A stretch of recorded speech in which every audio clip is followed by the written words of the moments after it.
G'day and welcome to another episode of SPCs Unleashed. I'm very much warmed up for this today because I had a text from she's a friend now. She's been a client in the past who went, "Oh, I've just watched one of your recent episodes and I recognise my team's in it." So I'm all excited. But I'm also super excited because for the first time ever this week, we're not talking about a topic we picked. We are talking about a topic that somebody who's been watching or listening picked. And Niko, you were the one that got the "Can you please do it?" and then volunteered to be our host today. So I'm going to throw it across to you. Yeah, and you see how great backlogs are and how good it is when you don't start everything and just finish things, because it was just the next thing on the backlog. When the colleague wrote, "I want to have this topic," we had one in the pipeline, and that's now the next one. So in 10 days, the topic is here on the show. And the suggested topic was about retros on art level. What do you do there? Learnings we can have. And that's our topic. And I would like go directly to you and ask Ollie, what is your passion, special moment, surprise, challenge? What's in the topic for you? So with the retrospectives, I have a little bit of a sort of an uncontroversial view, I think, because I really think that the retrospective is much more of or can be used much more as a team bonding type of meeting, session, moment, in which we can focus on the struggle that we just go through, trying to fix complex problems, and just going through the week. And I think there's so much opportunity to just focus on that, and the focus on the struggle, and focus on how to maybe alleviate the struggle, but accept the struggle. And the retrospective, and we're going to talk about that more later on. The retrospective has this tendency to become very robotic, whether it's on the level of the team or whenever we pull that to the train level or even higher. But I think with a small little twist, it becomes much more of a human reflection session. And typically it is not that, let's say, what we are used to from the books is that, we're in retrospective, we're talking about our way of working, and we're going to talk about what to keep and what to improve and what to remove and that kind of stuff. I think I disagree. I'd like to reflect on very specific challenges that we went through, gossip a little bit on it, and just gain collective understanding about the difficulties, and but also the nice parts of, let's say, going together through some difficulty. So I'll talk a little bit more about that. Cool. This from a country where weed is legal. Thank you, Ollie. Stephan. Yeah, Ali is a true soulmate. I liked what you said. It's about the social system, and it's not about an agenda. It's about attitude, right? We as a group, we as people looking back and learn fast in the context we are. That's what I like. And not going through an agenda, bragging about sunk cost or whatever. If it's not leading to some actionable stuff that we agree on, that we as a social system are happy with, or that we have a consent or a consensus, whatever, that's what I'm looking for. Cool. And what resonated with me, what Ollie said, is the mechanics. Sometimes I see people say, okay, I'm doing safe, I'm doing Scrum or whatever, and they think retro is exactly at this point. It's a cadence. I do it then and then and then. And my passion is when people are realizing I can do a retro post-mortems, problem-solving workshops whenever they make sense. And that's an environment I would like to be. So do it whenever you need them. And the other thing where my passion is when I see that the people who moderate retros, that they're focusing not only on the show, but they're focusing on action items that are actionable. So that they are able to do something on this. And it's a 2-hour show, a 1.5-hour show, and then at the end everybody's excited, but nothing happens. And I remember one of our retros, by the way.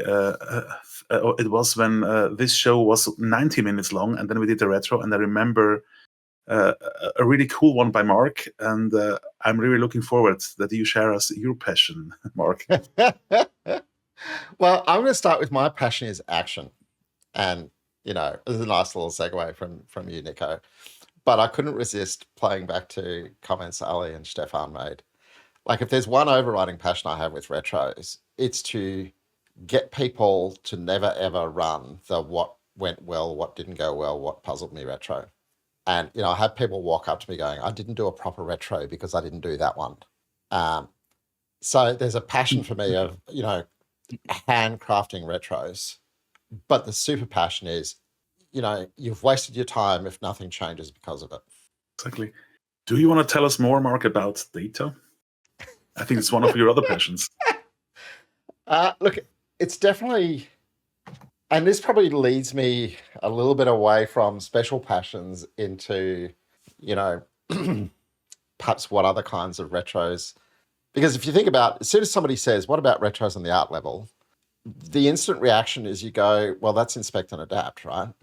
And the longer life goes by, the more that I drop inspect and adapt. And, I'm sure that there are people out there in the safe world going, we're going to disbar you and take away your fellow right now. But for me, there's a huge aspect of an effective retro is that you're using data, right?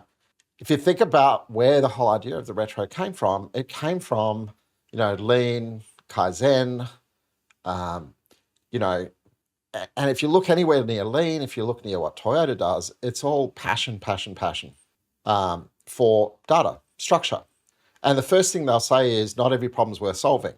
So we need data to tell us the, impact of the problem so we can pick the right problems to invest effort in. And then if you're changing something, you want to know that you've made it better. And so you need data to actually be able to measure the impact of the change you've made. And, the thing that I love about something like an inspect and adapt is you get a whole bunch of people in the room. So you get multiple perspectives. The thing that I hate is that you don't really often have data. You have people sticking Post-its up and, opinion becomes data. And if you're going to get into a habit of routine, action coming out of this stuff, and actually being able to demonstrate the difference that you're making, you've got to develop data disciplines. And I find the kind of, once every 3 months, we'll all get into a room for a problem solving session, often doesn't lend itself to that kind of rigor. Cool. There we go. I just So want I've to go started back. off heretical. I just want to go back to the retro. We did together after, I think, 6 episodes with the old format, and it was really full of data, and I was so surprised how much data you can get out of a system. So for the audience, for instance, we've seen how much time somebody speaks on this episode, how long these people speak. Was there a monologue more than such amount of minutes or seconds? And what's really cool to have such a retro. So I never had one such database. So that's why I asked you this question about data. And you're right, yeah, without data, just opinions get data, and there's not the best thing. So let's go to the first question about the retros, and I would like to know what do you do next to inspect and adapt? We heard from Mark already something. What do you do next than just inspect and adapt normal retros? Ali. So, I like the job that I have, not because of the ideas that I create, but the ideas that other people that I work with create. So in the context, doing things by the book just doesn't work. So in the context, people create an alternative. Love that. So the idea of retrospectives is still there, even though the execution is different. A couple of the trained that I coach came up with their own version, which is actually something that is done next to the inspect and adapt. The inspect and adapt is, usually done in one form or another, all the way at the end of the PI, of course. But throughout the PI, they've hosted something that they call the KEI session, which is a Dutch pronunciation of the abbreviation KEI, standing for Keep Each Other Informed. And the way we mention it is the KEI session. The KEI session is it's a little bit of a blend between a retrospective and a system demo, but it's it's structured in a way, but it's also not structured in a way. It's really about, is there anything out there that you've been busy with that you think might be useful for others? So let's keep each other informed. So it's a little bit of a demo, but it's not so much related to, the results of last sprint or the integrated results of last sprint. It's much more free format. Mhm. But the let's say the main through line in the Kai session is that there's something out there that you've been busy with, passionate about, interested in, whatever, but that might be interesting for others. And that last part is sort of what distinguishes whatever is being presented over there.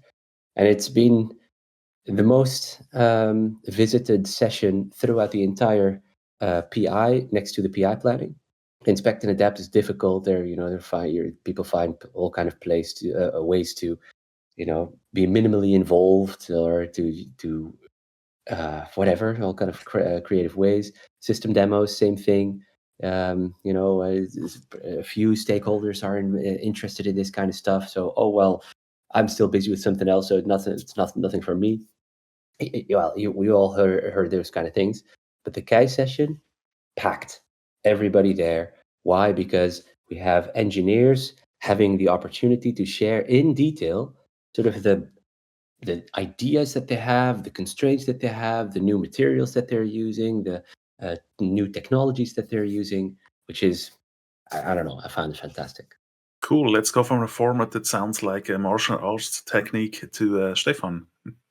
I like the build up that Ali just conveyed. Like, if we are talking INA on an art level, the question is, how do you build up to such an event?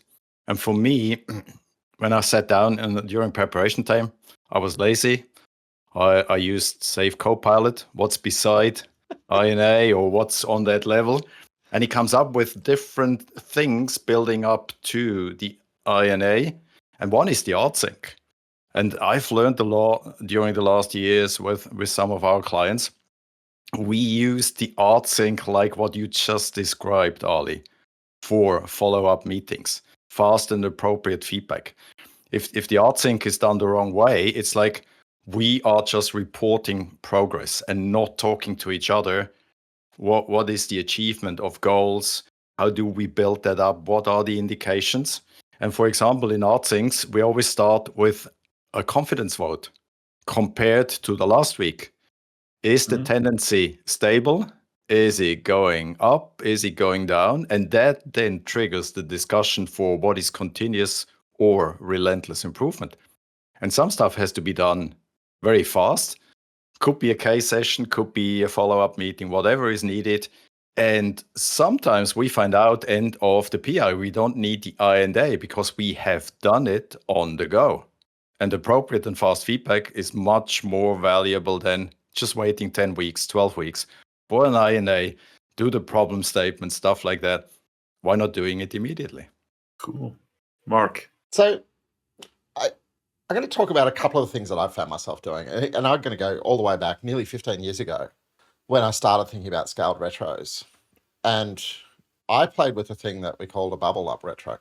And what we started getting every team to do is say, when you finish your retro, what are the 2 or 3 things coming out of your retro that are most impactful or most urgently in need of attention? And then we would hold a art level retro straight after it. And what we do is we get every team to bring the 2 or 3 things that they bubbled up. And at that point, we had multiple teams. We had art leadership involved. We had a different perspective. We go, okay, this is what's hot. This is what's coming from every team. It's happening every 2 weeks. And so we started to get that, because as soon as I think about art level retro, what I'm thinking about is, how do I get a broader perspective than a single team in terms of insight into the problem, but also leverage in terms of the solution? So the bubble ups were a thing for me. Another thing that I look at is chapter-based retros. I almost routinely use chapters, so I've got some kind of craft-based group. And introducing chapter retros is super powerful. Because if you think about it, and I think there's a trap a lot of people fall into of going, a retro is always about fixing a process, right? And if a retro is always about fixing a process, then for one thing, all of your engineers are going to get very sick of retros because, who cares about fixing processes if you're an engineer? I want to write better code. And on top of that, there's probably quite a few processes that you cannot do anything about. Yeah. Right. So could it be, hey, there's a bit of tech debt we should be dealing with, right? We keep stumbling over this particular problem. Whenever we touch this, it blows up. Or, something's going wrong in our regression suite. Why does our regression suite keep being ignored when it generates a lot of failures? That chance to dig in and say it's a problem, it's not necessarily a process problem, right? It might be a practice problem, might be a skill-based problem. And putting different groups together. Same thing if you think about, a PIR, right? If I'm releasing, let's say I'm releasing 2 or 3 times a PI, can I do a retro after every release? Because I love doing a retro in the moment. It's not 6 weeks later and you're all trying to remember what happened. It's in the moment. Hey, we just did a release. What can we learn from it? How can the next release be a better release? So getting to that in the moment, different collections of people, and putting the right kinds of problems to the right kinds of collections of people. That's my favorite way of starting to think about varying art level retros. So if I may, because I'm actually not a fan of the pretty ad hoc or potential pretty ad hoc retrospectives, because I want to know your experience, all 3 of you. I've seen it goes wrong very quickly. Before you know it, after any issue, problem, annoyance, you know what? Let's organize a retrospective. So it's at random, just and people are like, come on, please, man. I just, I have this thing to finish. I have a meeting in a bit. Come on, man. It becomes such a, these ad hoc, out of the blue retrospectives. I mean, I don't know how to call it. If it becomes a habit, I feel that that's what makes, what generates annoyance with people. I hear you, Ali, but let me use a picture. If you are in a room and it gets hotter and steamier, you might feel that. I assume, and Mark can correct me, you're not talking about immediately doing a retro because it's getting hotter or steamier in the room. But if it starts condensation on the wall, or you even have mold on it, then you should go into something, an ad hoc retro. If it doesn't build up, if it doesn't show, if it's not tangible, because it's an assumption, it's just an opinion in the room. I'm with you, Ali, but Mark, what's the secret sauce? So I think the first thing I'm going to say is any retro that doesn't produce action has been a waste of many people's time. Right. So whether you're ad hoc plan or anything else, if you're holding retros that don't produce action and that people can't see the system change because of the time they invest in the retro, it's not going to be good. The flip side to that is I find a lot of, and particularly if you imagine teams as an easy example, I reckon if you went out and you found 1,000 teams who'd all been agile teams for at least a year, and you surveyed them and said, how many of you are still doing a retro every sprint? The percentage would be pretty small, right? And if you then surveyed all the team members and said, how much value do you find in your retros? The percentage would be vanishing, right? Because that's the trend. And I've often gone, actually, you know what? Let's cancel these retros that you do on a routine basis, right? In favor of picking retros that we think are going to produce something tangible, right?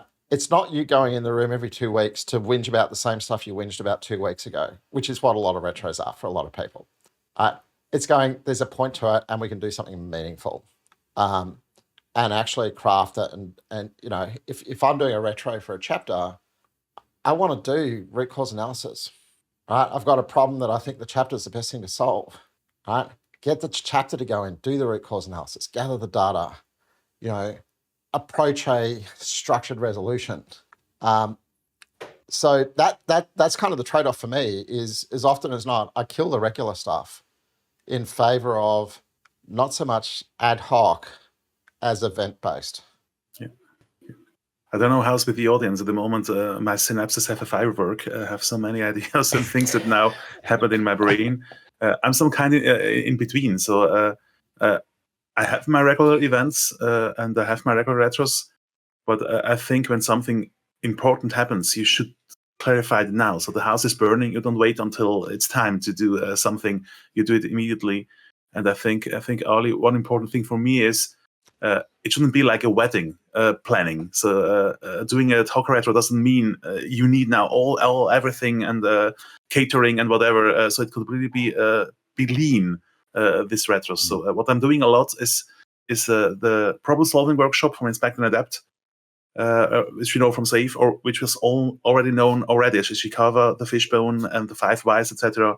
I always do parts of it whenever we had, for instance, in a coach sync or in a PO sync, we did these events afterwards, which was also good training because people forget about the tools, how they work if they then do it so often.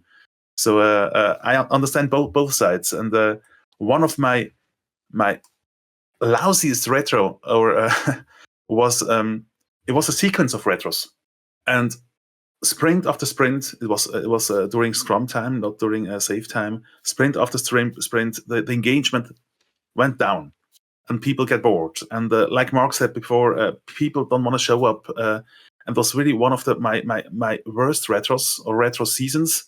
And I start thinking of myself, okay, what happened? Why is this that way? And what I learned wasn't about the format, because I started buying books like the one from Esther Derby, and then somebody told me, oh, there's a retro mod, just do something that's energizing, fun. I realized those days it wasn't about fun and about having new formats. It was about that the retro had no clear outcome. So we decided something like, we need world peace. And then after 2 weeks, we just forgot about it because we hadn't the chance to change it. So we had action items far, far, far away from the team's influence. And that's why I never showed it at the beginning of the retro. I just said, okay, let's make a new one because the old goals were stupid. And then I realized it's not about the process or to make it funnier or more engagement. It's about having action items at the end. And it's something you said already.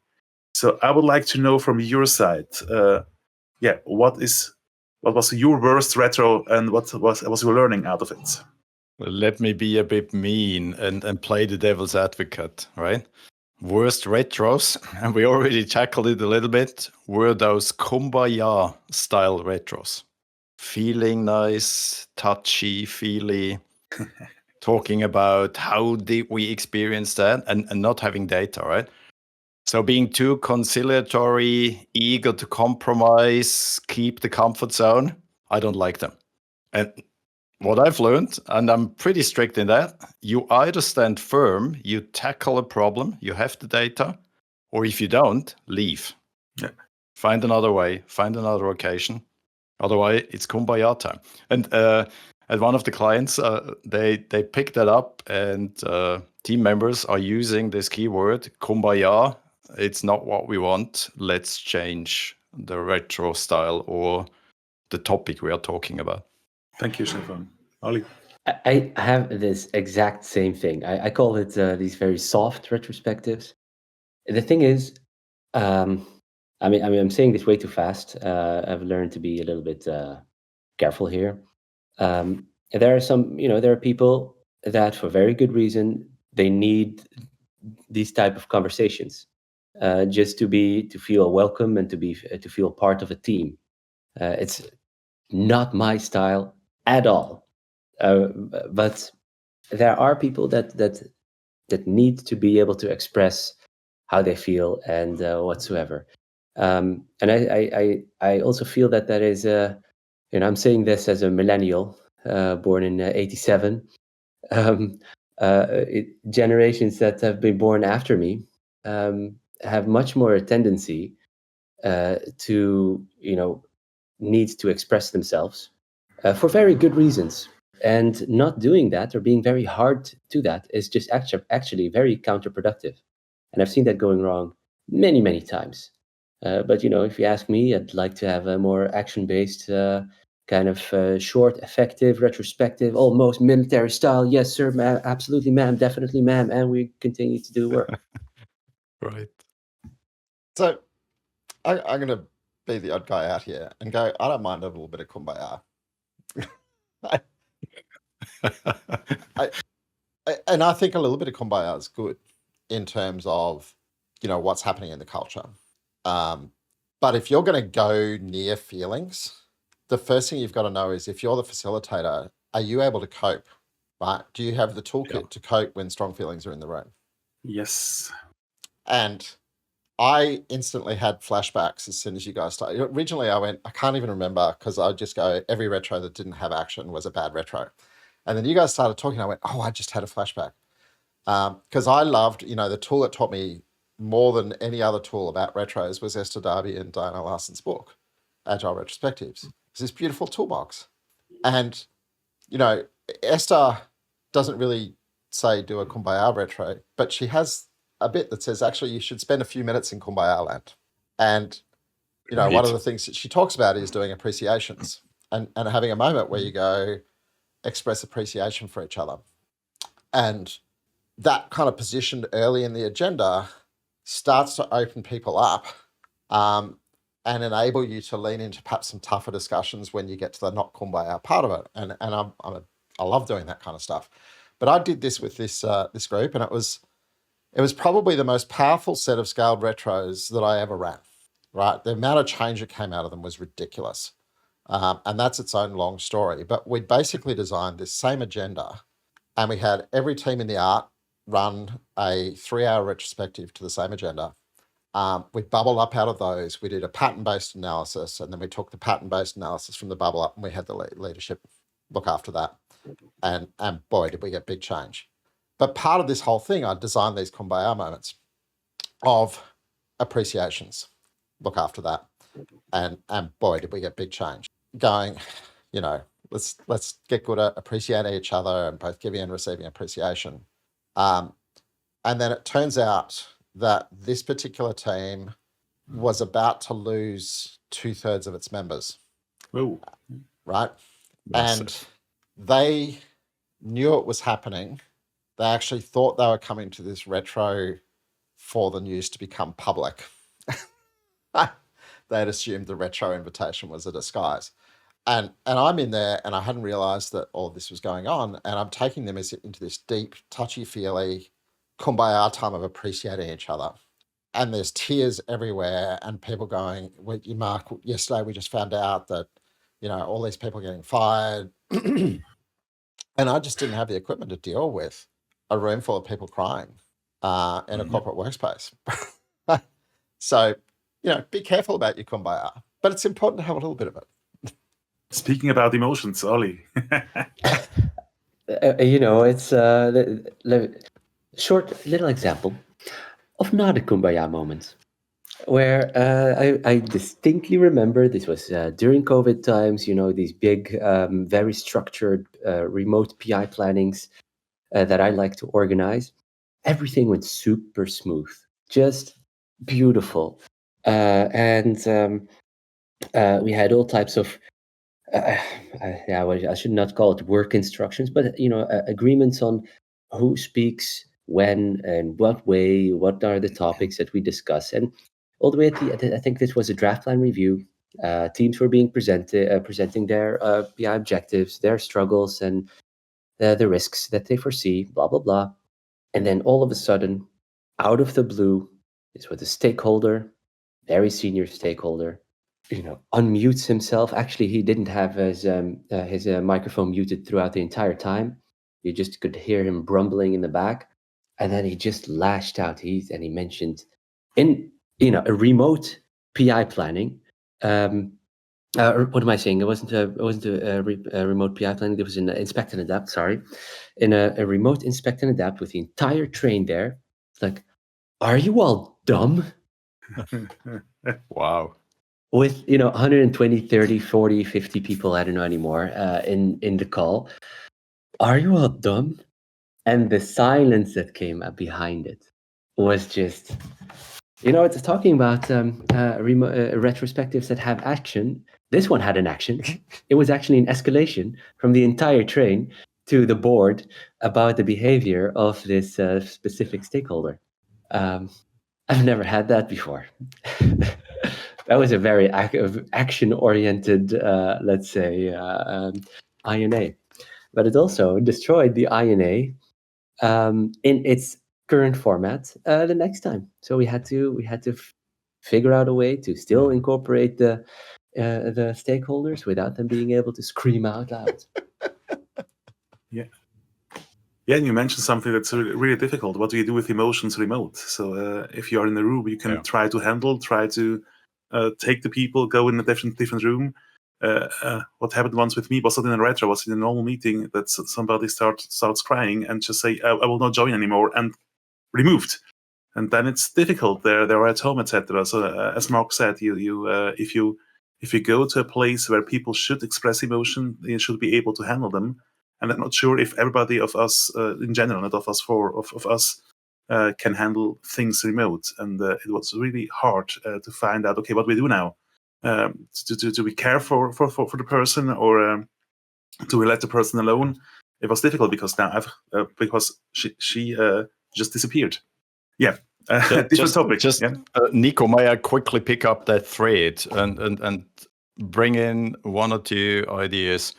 When I was talking to Mark and Eric, I remember that no matter what you do, if you're in PI planning, retros, whatever, it is very beneficial to have observers. So if you organize a retro, it's preparation, it's facilitation. But if you are occupied as a facilitator, you probably can't observe. So I said I'm the devil's advocate. I don't like kumbaya. But as Mark said, yes, we have to consider that. And if I'm not very firm in that, there's probably HR business partners. There's other people joining me, helping me, getting the most out of whatever type of retro I have. That's one of the learnings, the deep learnings I had. I don't have to do everything alone. Do it in pairs, by the way. It builds in quality. It helps a lot.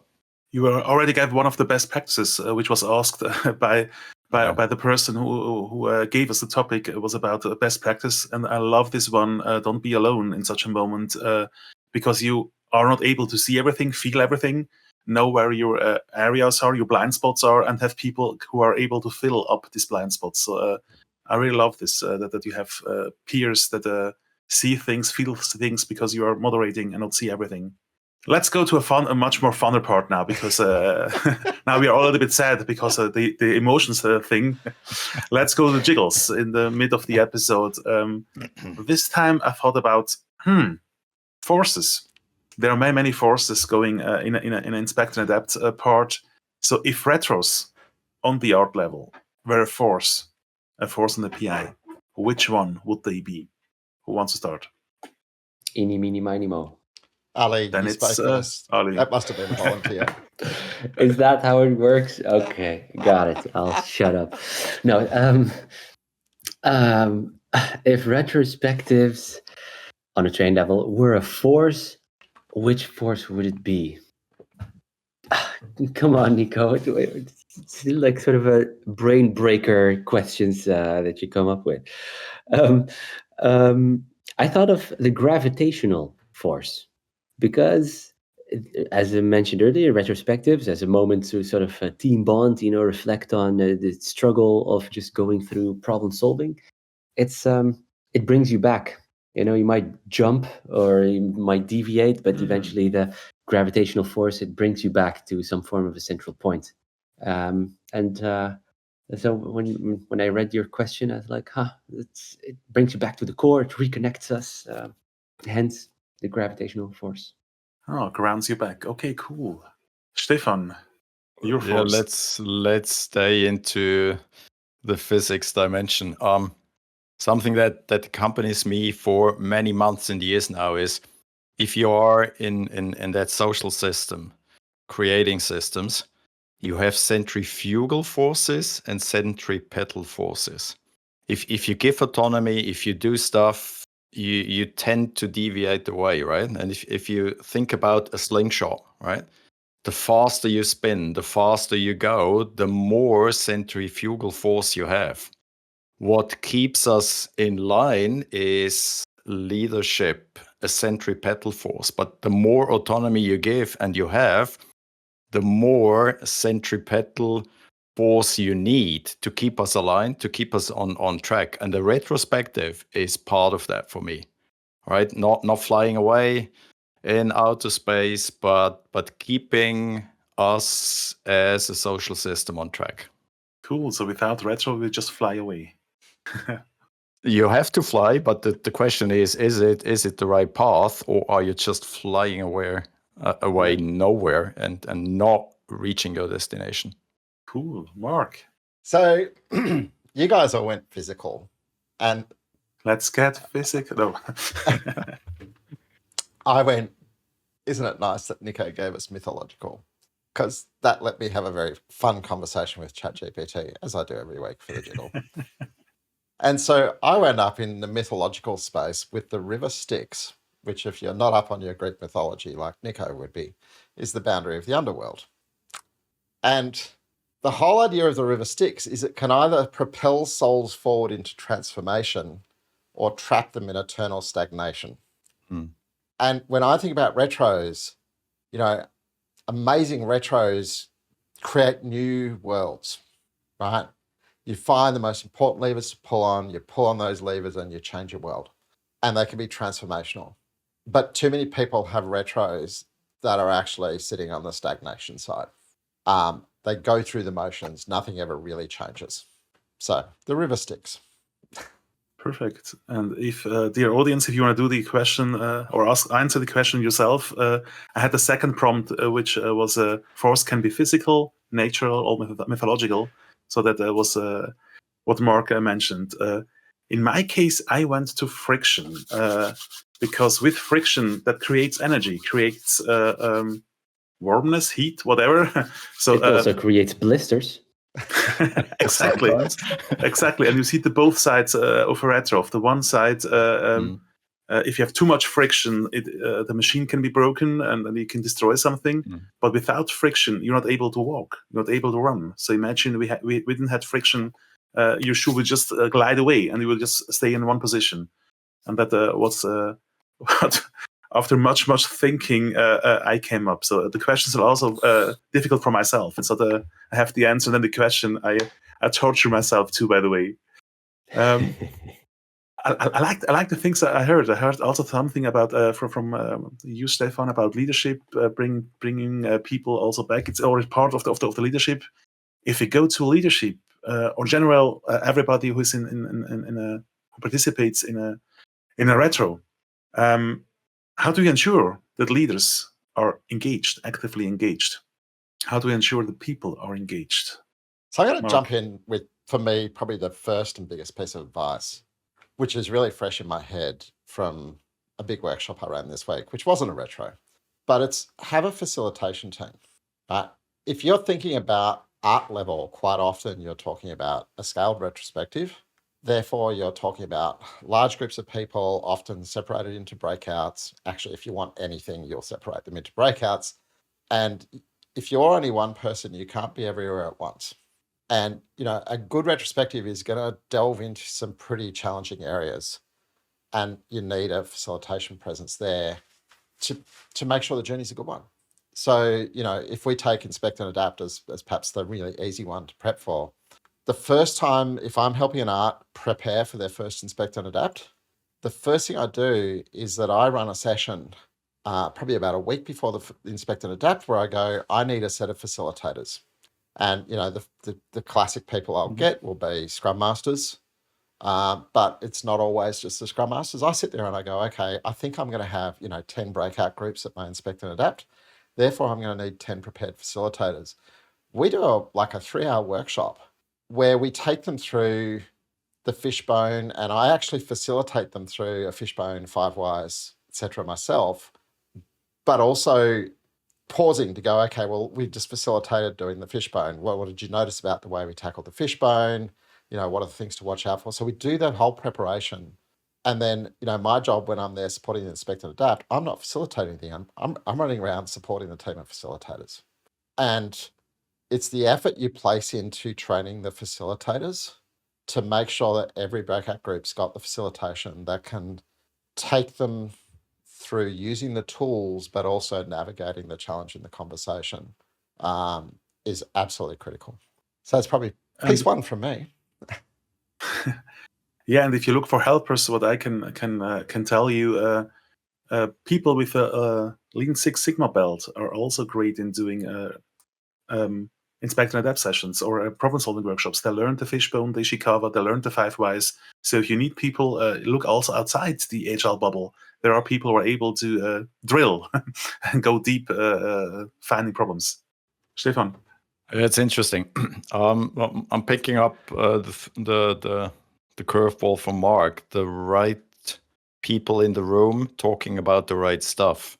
And I remember having an argument with RTEs at a customers for the first inspect and adapt. And in one case, we said we won't have an inspect and adapt first PI because first we have to clean up. We have to bring our continuous delivery pipeline to a certain level before we can talk about inspect and adapt. Do your chores, and from then try to raise the bar. And they said, yeah, but SAFe says you have to have an inspect and adapt. And I said, okay, what's the goal? What do you want to achieve? Do you want to put more cognitive load on the people and still having a crappy continuous delivery pipeline? No, okay, do the math. The other one was that you were asking, Niko, how do you bring leaders in as well? Okay, we need leadership attention, the art triad, the business owners for sure should be there. And one of the techniques or generic methods I learned from ingenious people is old shoes, new shoes. Swap position, swap role, and prepare people for that role, and do an INA or do a retro in different roles. Or having a good preparation, doing the INA, and you have those bubbly people talking all the time. And one of the facilitators I observed said, okay, now you take my role, I take your role. And the bubbly person had to look after the group and couldn't inject only her voice and her ideas. So old shoes, new shoes, something I really find helpful for preparation, but also within the different retrospectives.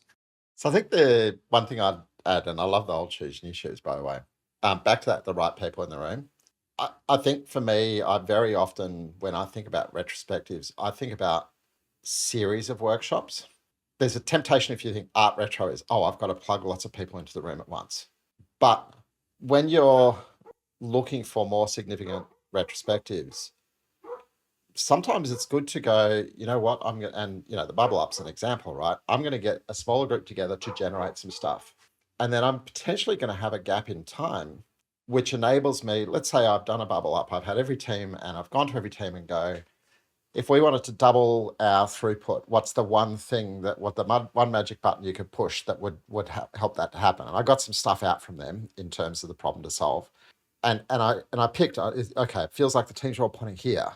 Buy me 3 days to go and gather data on that and then pull a new group together for the second part of the retro. And it could be that new group, the second group has some leadership in it, but also it could be, depending on the problem that's bubbled out of the first group, I'll actually shift who's in the room for the second one because I've used the first one to understand which topic we're going to go deep on.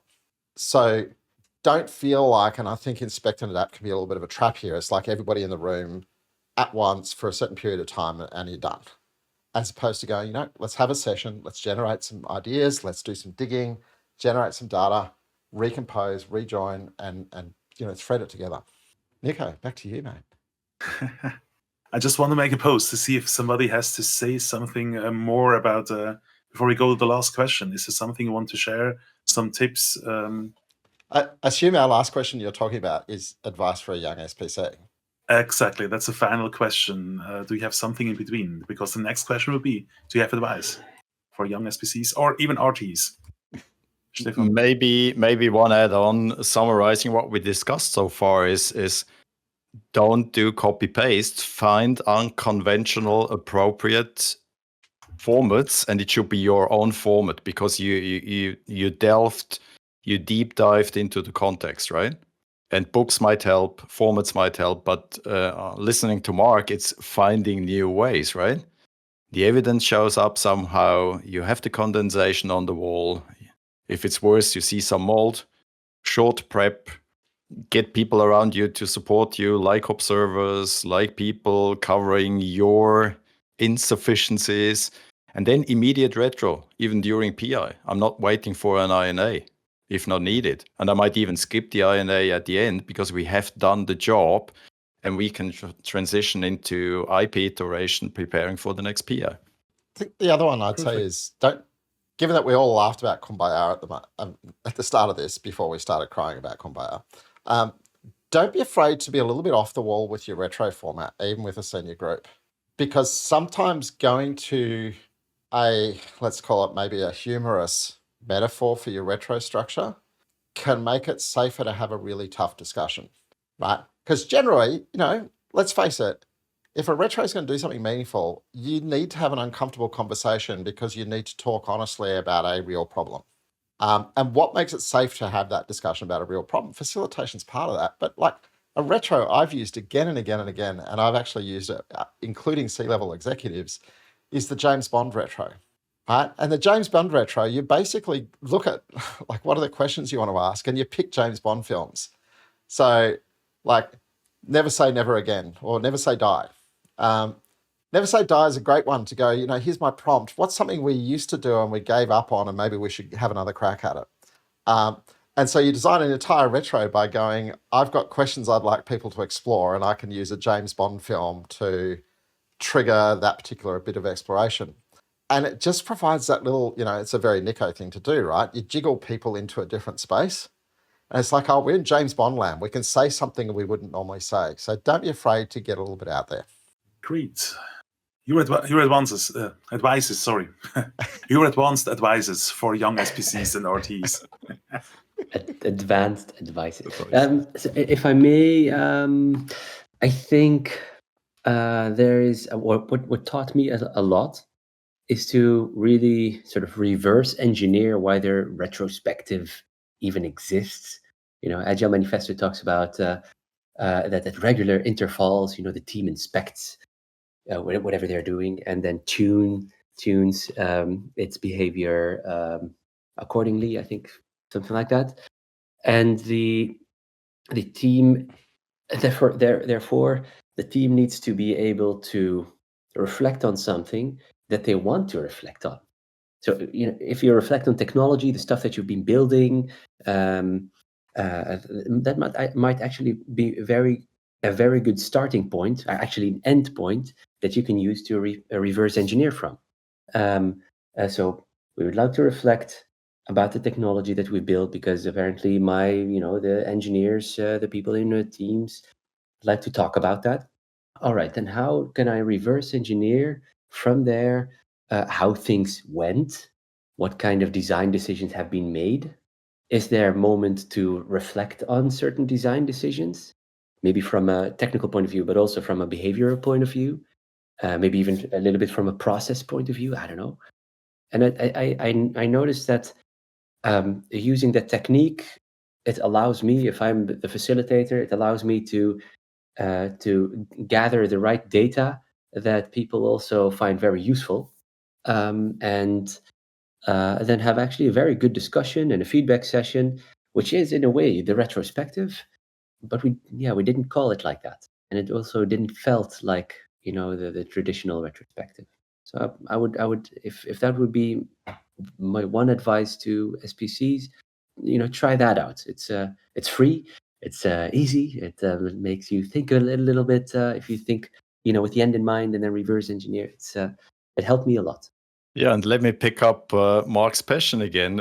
Start with data, start with quantitative stuff, then go into the qualitative feedback around that, get the different perspectives, a little bit of kumbaya, all good, right? But then followed by, and that's interesting, not many people are pretty strong, me, myself, doing then the gap or indication analysis. We jump to conclusions too early.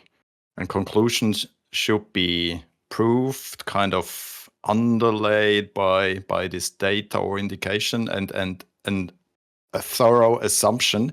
How do we improve? Because the improvement item or the actionable item, again, is an assumption. Unless we have done it, we don't know. So, all right, now that you've stolen data, I'm going to talk about something else. And Sorry, Mark. Sorry. I that's all right, because sometimes I should get on a different hobby horse. But I think this is probably the other piece for me is when you think about retros, right?